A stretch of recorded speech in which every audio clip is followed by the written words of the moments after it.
Hey guys, welcome back.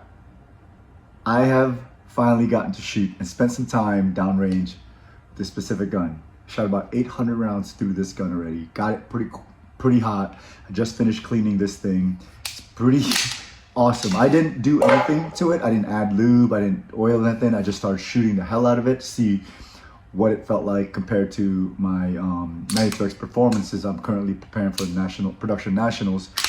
This gun, the difference between this and the 92X is it's quite contrast. There's the 92X performance is a heavy gun and it requires that weight, the static weight on the frame and all that stuff in order for it to mitigate recoil. This one was a little lighter, so I was very interested in how this would compare. However, this comes with a compensator. That compensator does a really good job in mitigating that recoil, that felt recoil that you feel with a lighter gun. Right, so it cycles real fast and it returns really fast. I love the way it returns to zero. I actually have a video of me first time shooting it, just out of the box, just for the hell of it.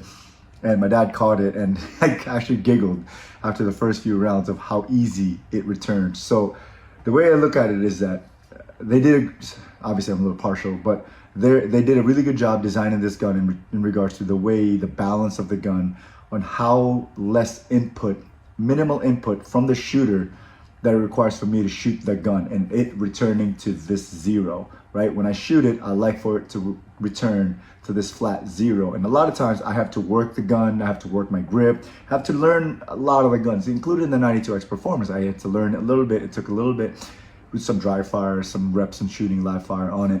This gun, I think there's a lot of this, the technology they put in this, the angle, the size cuts. I know they've tested a couple of those.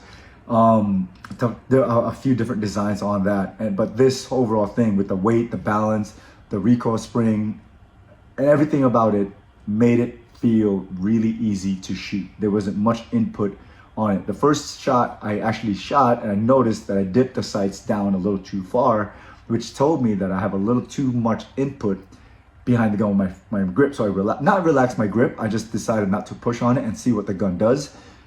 And I fired it, and all of a sudden I just was able to nail a 25 yard mini popper.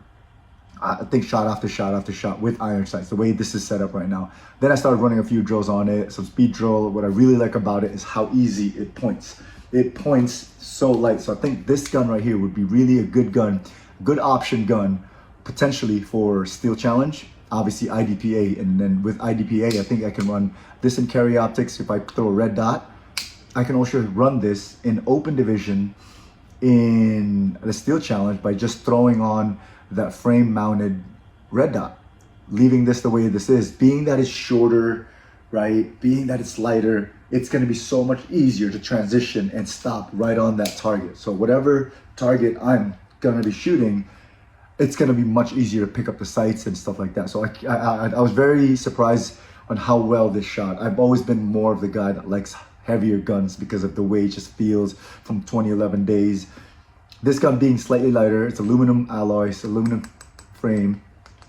You can hear it, some little whatever you call it, MSR, RSA, ASMR, whatever that is to the gun. Just want to give you guys a little bit of that.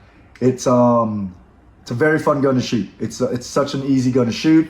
I was very impressed. I usually like a grip that has a little bit of a bulge here because it allows me to be able to fill in the gaps. But the way, I don't know what it is with this gun that allows, I think it's the magwell that allows for my hand to sit really well in here. And since I don't have that ability to push anymore, it allows for me to just rely on the gun's performance to return to zero. It reloads really easily with that magwell. I've been throwing it up and down, not even looking sometimes, right? Like coming from the pickup, I can do it fairly quickly. That little magwell makes a big difference. So with all that said, guys, it's a really cool gun. I'm gonna show you guys the videos of me shooting it in some drills, shooting it at speed. So anyway, trigger, everyone's gonna be asking about the trigger. This is the trigger right here. There's the pre-travel, and the brake on it is pretty clean. There it is. Reset. Back to the prep. Brake. Trigger can be lighter, obviously with some polishing on it and stuff like that. It's gonna be easily lightened. I have a single action open gun that I do. All I do is simply polish the internals or shoot a lot of rounds through it, and it becomes really well. Anyway, that's all I got for the Gara. Stay tuned for more videos.